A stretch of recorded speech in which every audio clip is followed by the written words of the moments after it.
So let's talk about a breakthrough that for me personally was the most important breakthrough I've had on the spiritual path. It actually took me about 25 years before I had this breakthrough, before I found this teaching. I wish I had had it from the very beginning, because it would have made a lot of things a lot easier. So the question we'll start with is, we know we have talked about there's a spiritual path and you are walking that spiritual path. But the question is, what is the you that's walking the spiritual path? And in order to make this a little easier, I'm going to ask you to participate in a little thought experiment. So if you're willing, I'm asking you to close your eyes and just listen to my voice. So I'm asking you to become aware that you are sitting here watching this video or listening to this. So far, you've probably been focused on listening or watching this video, but now I'm asking you to step back mentally and become aware that you are watching or listening to this. Mentally step outside of your body and look at your body from the outside. So you are looking at your body, sitting in a chair, wherever you are, listening to this. Then I'm asking you to take another step backwards and realize that your body is sitting in a room. Now become aware of the room you're in. Then you take another step backwards and become aware that the room is in a larger building or structure. So now you are looking at that structure, looking at that building from the outside. Then you take another step back and realize that the building is in some kind of environment. Might be in a city, might be in the countryside, but now you are aware of the larger environment you're in. And then I'm asking you to take a really big step backwards and realize that the environment you are in is on a planet called Earth. So now you are mentally out there in space looking at the Earth as a whole. And that's the end of the thought experiment. So you can open your eyes again if you like. And so what have we just done? Well, we have actually proven that there's a part of you, there's a part of your mind that isn't dependent on the physical body, because you can mentally step outside the physical body. But we have also proven that you can become self-aware. In other words, you have two states of consciousness, two modes of consciousness. You can be absorbed in some activity, you can be immersed in what you're doing, and then you can awaken from that immersion and step back and become aware. You can become self-aware. And this may sound very simple, but it's actually an enormous breakthrough when you start to integrate this. Because what is the you that's walking the spiritual path? Well, it is that part of you that can become self-aware. Now, I've talked in the other videos about how the essence of the spiritual path is that you come to see some illusion. But how do you come to see that? Because why is it an illusion? Why haven't you seen the illusion? Well, because you are absorbed in being who you are, and that illusion is part of your outer personality, part of your subconscious mind. And you can compare the illusion to putting on a coat. You're putting on a coat and you are looking at the world from inside that. And so what you can do, what this conscious self can do, is it can step outside of whatever you've taken on, whatever illusion you have taken on. The illusion, to use a better analogy, is like forming a filter. You can compare it to putting on a pair of sunglasses. And now everything has a colored tint. If the sunglasses are yellow, the sky is going to look green, because yellow and blue combine to make green. So now imagine that you took a child, a young child, and you put colored contact lenses, you put yellow contact lenses on its eyes after it was born. So the child would grow up seeing the sky as green.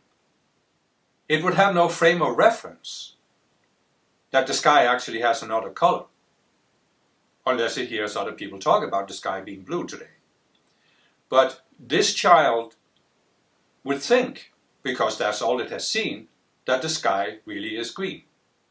Because the contact lenses form a filter. And this is the illusions I'm talking about that we gradually overcome on a spiritual path. For each step we go up on a spiritual path, there's a certain illusion we overcome. And while we are inside the illusion, it's like wearing those colored glasses, because the illusion colors everything we see. But the conscious self, or the conscious you, has the ability to step outside of an illusion, look at it from the outside, and see that it's an illusion. So you can come to a point, for example, where you say, why is this person always making me angry? You meet a person, you talk to them for 10 seconds, and they say something that provokes you and you feel angry. And maybe you have reacted this way all of your life. But you can come to a point where you suddenly step outside of it and say, why am I reacting this way? And then you realize that this is because there's some kind of illusion. So all I'm saying here is that the very essence, the very foundation for walking the spiritual path is to become consciously aware that you are not the outer mind. As a spiritual person, it's probably easy for you to realize I'm not the physical body. But most people still think, oh, I am the outer personality. This is who I am. My personality is who I am.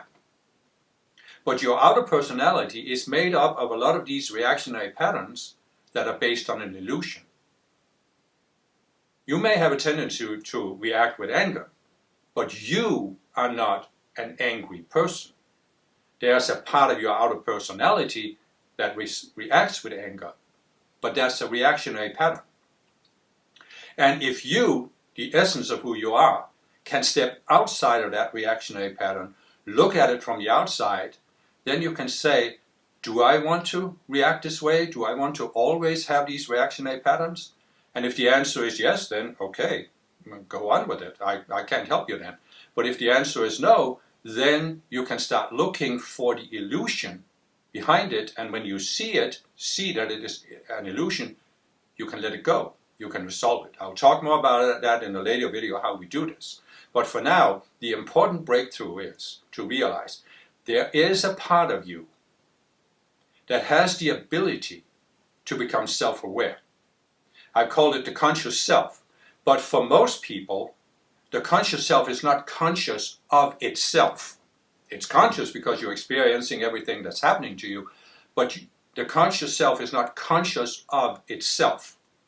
So, in a sense, the most important breakthrough on the spiritual path is when you come to the point where you start becoming conscious that you have this ability to step outside of your normal personality and look at it from the outside and ask the question, is this who I want to be? Is this how I want to react to situations?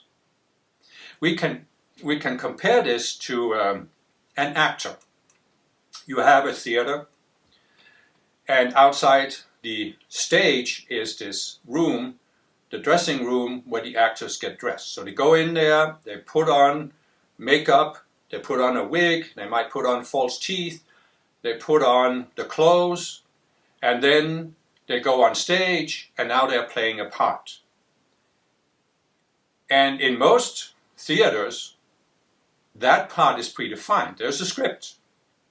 And if you're an actor, if you're playing Hamlet, you have to say what Hamlet is supposed to say. You can't just say something else. You can't make up your own lines. So you're playing a part. And this is what we were brought up to do from early childhood. We were brought up to play a part. Our parents had a certain view of how you're supposed to be as a member of your family, how you're supposed to be as a member of your society. Your society had another view that was enforced through school. So you were brought up to play a part. Put on a costume, play the part. Don't deviate from it. Don't go outside of it. Well, if you're on the spiritual path, you've already gone outside the part that was defined by your society, but still you can benefit greatly by becoming aware of this and saying, well, what is that part that I was brought up to play? And is that really how I want to live my life?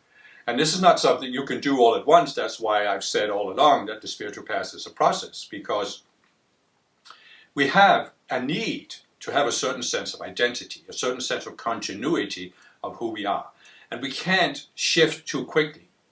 A few people have gone through a very dramatic experience and they go through an identity crisis. They don't know who they are. And obviously that's not what the spiritual path is all about. And that's why I'm saying over and over again, the spiritual path is a gradual process.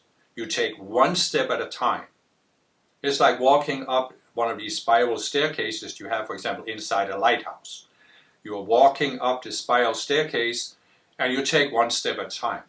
And by taking one small step at a time, you keep your sense of continuity.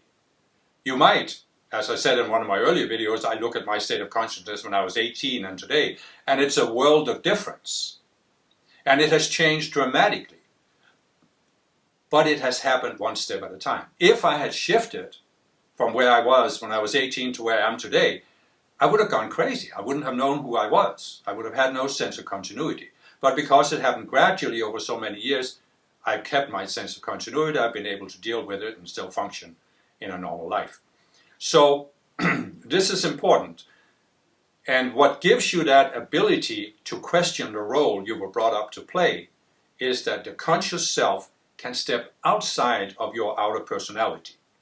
I talked in a previous video about the 4 levels of the mind. You have the physical level, the emotional, mental, and identity level.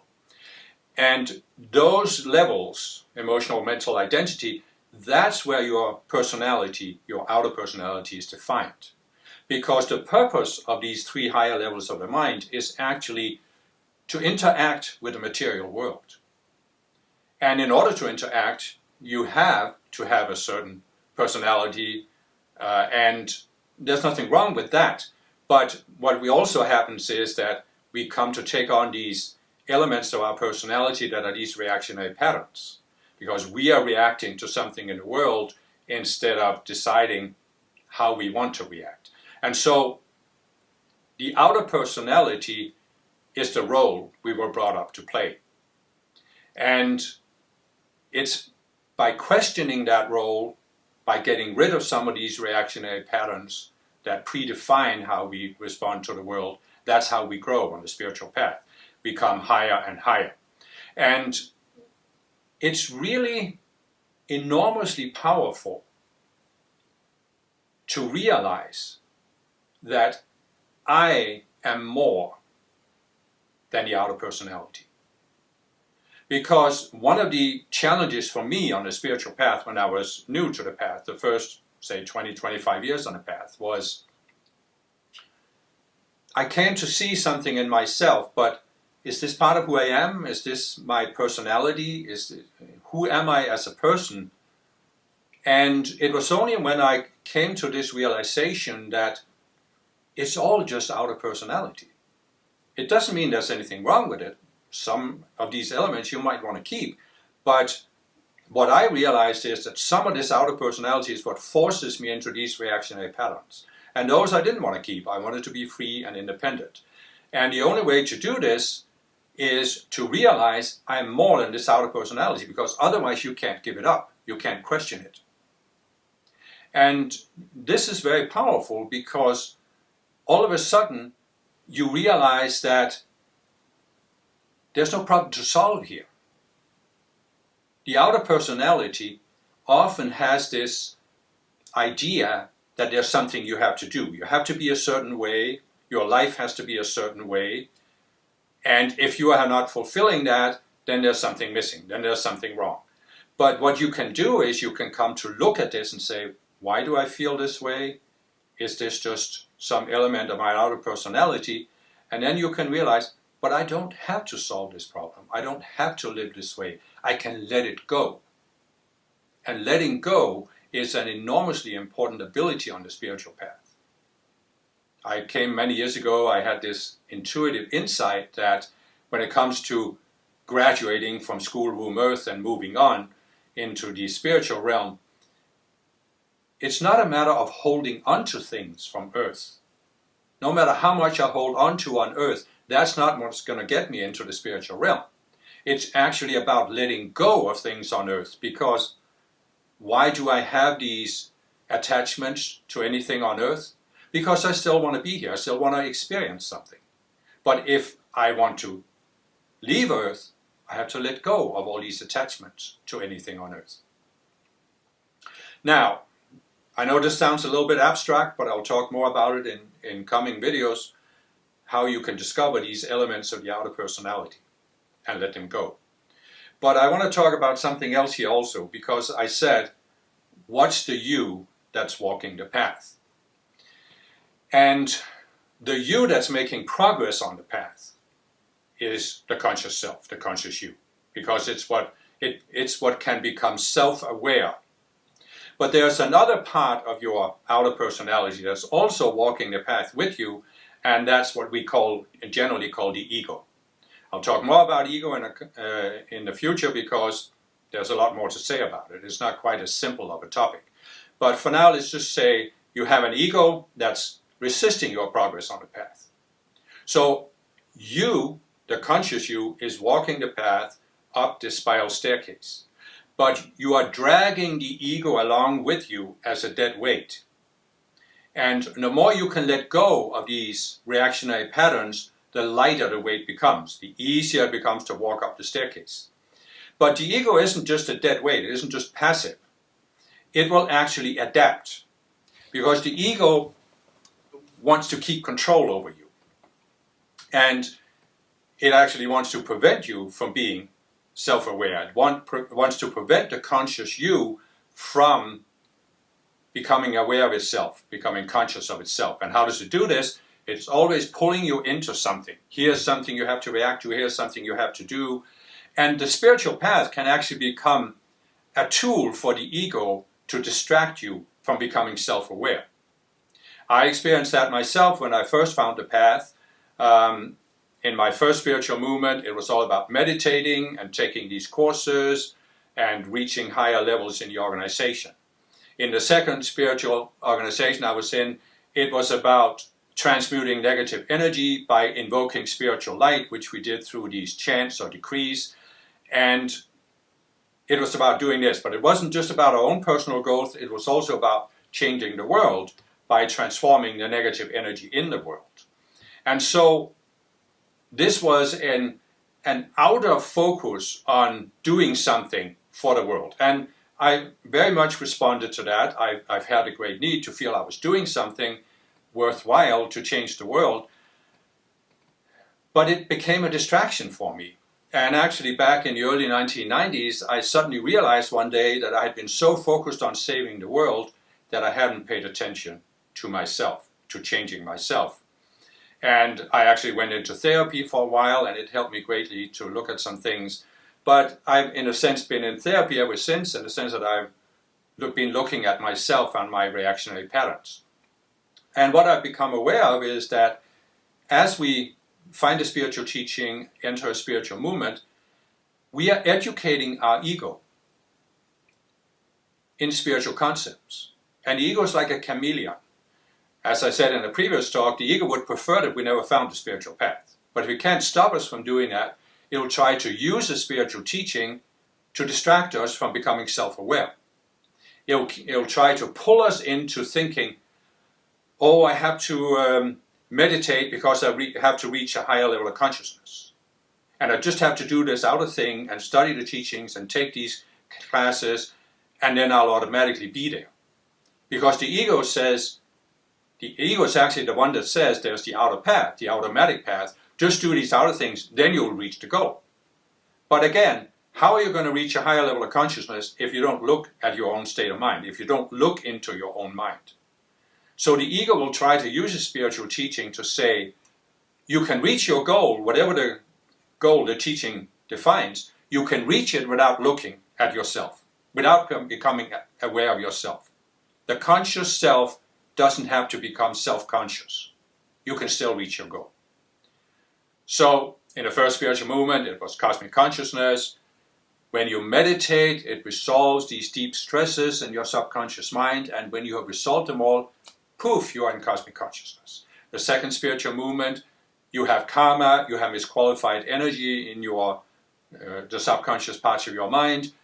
When you invoke spiritual light, it dissolves this, and it dissolves the negative energy in the world, and poof, one day you'll ascend. It's not going to happen. I actually was, in my second spiritual movement, I took a course and they were talking about the Ascension as the goal of life. And I'll talk more about that later. But I sat there and I watched this presentation, and suddenly I had this intuitive insight. I didn't have the words back then, but my conscious self literally stepped away from that situation. And I saw that the Ascension is like the final exit from Earth. It's an irrevocable step. You step through a certain gate, you're done with Earth forever. And I realized that before you can do that, you have to take a look at Earth. You have to look back at Earth. And if there's anything you're not done with, anything you haven't experienced, anything you haven't accomplished, anything that pulls you back to Earth, you can't leave. Because free will reigns supreme. You have to choose to leave. You're not on Earth because you're punished. You chose to come here, and until you're done with the reason why you came here, you can't leave. So I realized that before I can leave the Earth for good, I have to look back, and there cannot be, like I said in a previous video, anything that pulls me here. The demon Samara can't have anything that can pull me into a reactionary pattern. The prince of this world cannot come and have something in me. And that process is the conscious you, the conscious self, stepping outside of its identification with the ego, with the outer personality, with the role you were brought up to play. Stepping outside of it and realizing, this is not who I am. I am not this outer thing. Now, in a coming video, I'll talk more about, well, who are we then? Because that's a difficult question. But I want to set a foundation first. So for now, the breakthrough in this talk really is this. You have the ability to either be absorbed in what you're doing or to step outside of it and look at yourself from the outside. And it's that ability, that's the central mechanism that allows you, the real you, to make progress on the path. It's when you step outside of a certain illusion, look at that illusion and realize, this is not who I am. I don't want to be bound by this anymore. I don't want to fulfill this role. And when you see the illusion, see how it limits you, then you can let it go, and then you take a step up on the staircase that is the spiritual path.